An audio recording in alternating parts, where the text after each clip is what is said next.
कोई है जो ट्रेन में कभी नहीं बैठा है? हाँ अच्छा, आप हैं, आप नहीं बैठे ट्रेन में कभी, ठीक है। तो ट्रेन में ना 3 तरह के क्लासेस होते हैं। पहला होता है एसी, एसी में होता है फर्स्ट एसी। फर्स्ट एसी में जो होते हैं वो केबिन होता है। सब कपल्स का सपना होता है कि हमको बेड़ा पोजीशन हम पकड़ेंगे, मूवमेंट रेलवे करा देगी। बेटा ट्राई भी मत कर लेना, ट्राई भी मत कर लेना। अटेंडेंट जो रहता है ना वो उसी फिराक में रहता है कि ये एक बार मूवमेंट बनाए, मैं इनका एमएस बनाऊंगा।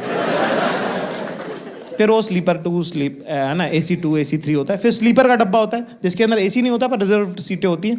उसके अंदर आप जो है 70% लोग को सुनेंगे तो वो यही बात करते रहते हैं कि हमारा एक्चुअली AC में हुआ नहीं। उन लोग कभी AC में नहीं गए हैं पर पूरे टाइम रोते रहते हैं कि हमारा AC में एक्चुअली हुआ नहीं है। फिर आता है जनरल कंपार्टमेंट। हर ट्रेन में 2 डब्बे होते हैं जनरल के। कितने लोग जो जनरल में बैठे हैं? शाबाश, सबको पता चलना चाहिए हम कहाँ पहुंच गए बेंच।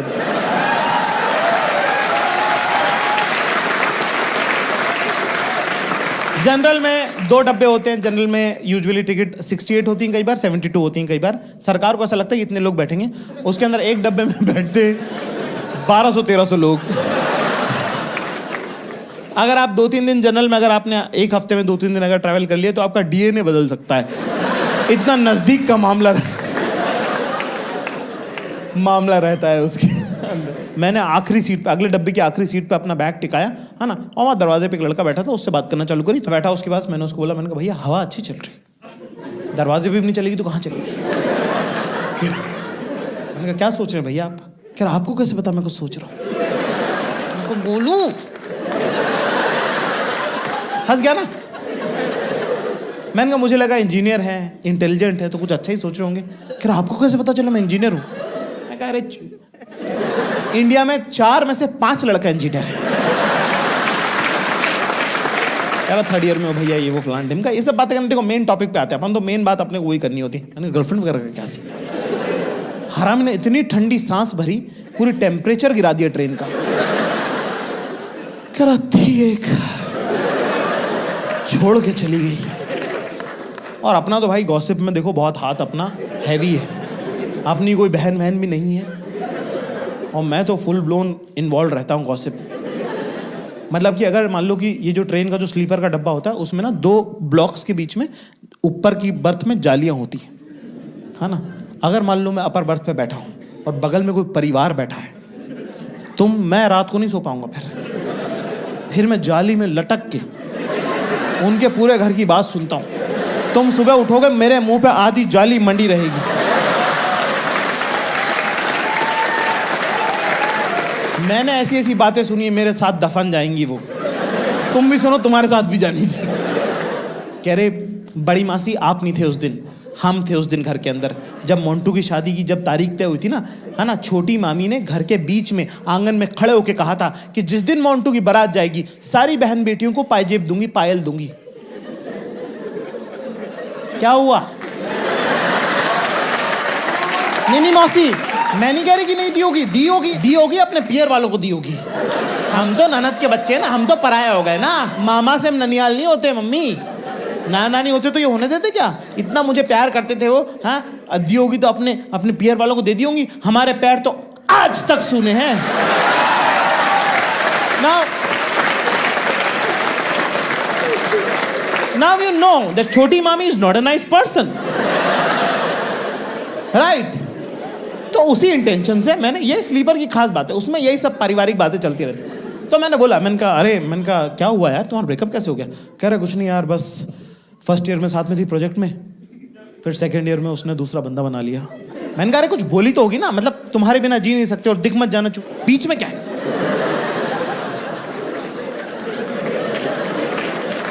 कह रहा कि कुछ नहीं यार बात। मैंने कहा बात भी तो हुई होगी कुछ, क्या बोली वो? कह रहा नहीं बात होती नहीं थी ना मेरी। मैंने कहा वो तो ब्रेकअप के टाइम नहीं होती थी ना, उसके बाद क्या? कह रहा नहीं पहले भी नहीं होती थी। मैं तो गर्लफ्रेंड कब थी तेरी? क्या प्रोजेक्ट में थी ना।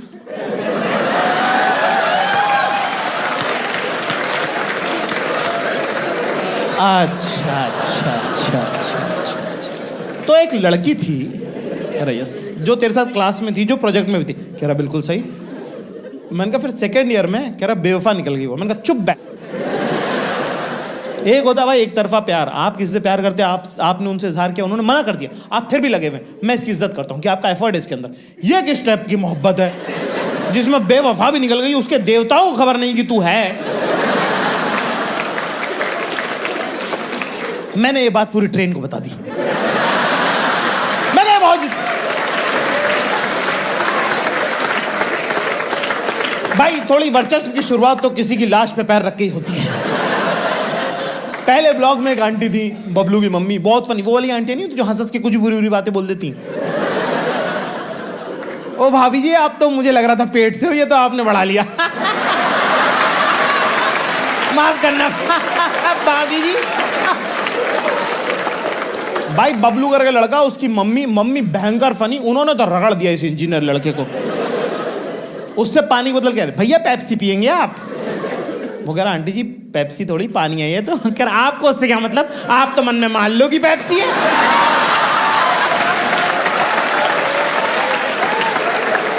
ये सब चल रहा भाई साहब, बकचोदी, मजा आ गया भयंकर। मैंने कहा आप थोड़ा जो है ट्रेन में अपना जो आधिपत्य है वो सिर्फ इतने एरिया तक क्यों रखें, थोड़ी सी और हमारी सत्ता को, हमको बाउंड्रीज एक्सपांड करनी चाहिए। एक आंटी जो थी वो 3rd ब्लॉक में थी, वो देख रही थी बहुत देर से कि ये लड़का कुछ ज्यादा इंटरेस्टिंग है और मैं ओवर करने की पीक पे हूँ। दोस्तों तुम्हारे दिल पे हाथ रख के तुमको पता होता है, सच बोलना, तुम जब ओवर कर रहे होते हो तुमको पता होता है कि थोड़ा तो मैं ज्यादा कर रहा हूँ, पर मजा आ रहा होता है तो क्योंकि क्यों नहीं। फॉर एग्जाम्पल लड़कियों को, जैसे आप लोगों को पता है ये बात, जैसे आपको जब पता होता है कि सब लोग सूट पहन के आ रहे हैं, जानबूझ करके तुम लहंगा पहन के जाते हो। तुमको पता होता है कि मैं ओवर कर रही हूं, पर चलता है। कोई पानी मांगता तो उससे कि पानी, you want water, unnecessary but cute. Same feeling, over कर रहा हूं मैं भयंकर। वो आंटी ने मुझे वाला ए लड़के इधर आओ, तुम्हें बिल्कुल वैसे वाला गया कि मैं कहा जी बताइए, एटीट्यूड है ब्रो। मैं कहा जी बताइए। कह रहे क्या नाम है तुम्हारा? कहीं के जेम्स बॉन्ड जैसे। मैं कहा जाकिर खान। कह रहे अच्छा पापा क्या करते हैं तुम्हारे? What is this line of question, why would you ask this? तो मैंने बोला टीचर है। कह रही कहाँ टीचर है? मैंने तो जनरिक ही रखा। मैं कहा जी इंदौर में टीचर है। कह रहे टीचर है तुम्हारे पापा? मैं कहा जी। कह रहे तुम खान सर के बेटे हो? मैं तो मुकर गया, मैं तो जनरिक, मैं तो मना कर दिया। मैंने कहा कौन खान सर? कह रहे वाले म्यूजिक के जो टीचर हैं, गर्ल्स स्कूल जो है, सितार बजाते हैं ना तुम्हारे पापा, इस्माइल के बेटे हो ना तुम?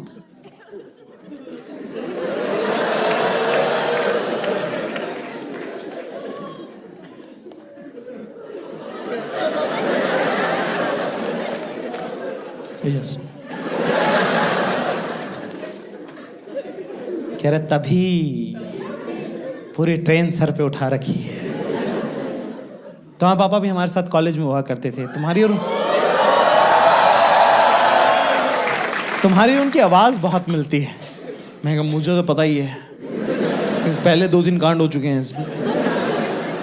कह रही भाई तुम्हारे पापा भी बिल्कुल तुम्हारी तरह फन लविंग पर्सन। मैं कहा कौन? हमारे पापा?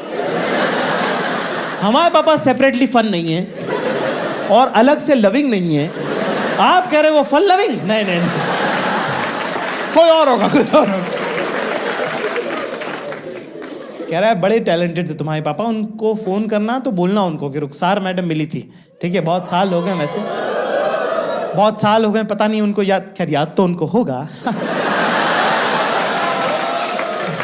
ओके कुछ भी कहो यार, बापू अपना है स्टड लौंडा।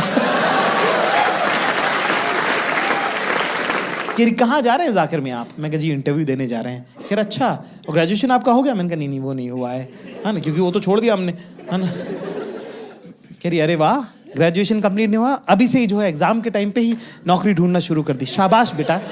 मैं कहा कौन सा इनसे रिश्ता करना है? मैं कहा जो समझे आगे बढ़ो। इतने में पीछे उनके एक अपर बर्थ से एक लड़की उतरी, बड़ा की खूबसूरत लड़की, मतलब साइड से उनका जब पहली बार जब उन पे नजर पड़ी तो इनकी नसें यहाँ से दिख रही थी ऐसी नीली नीली, ठीक है ना। हमने देखा और उन्होंने ऐसा हल्का सा, इतनी बड़ी आंख, है ना, पलके इतनी भारी कि बंद हो और खुले तो ऐसा लगे जैसे कोई पंखा कर रहे, सुर्ख गुलाबी होंठ और यहाँ एक छोटा सा और ना अभी क्योंकि सो के उठी है ना, तो ऐसे बाल उनके ऐसे बिखरे बिखरे से हैं। इतने में उन्होंने आवाज लगाई, शाइस्ता। तो ऐसे जी पलटेंगी, जी अम्मी, ऐसे करके। मेरा तो थूक बह गया।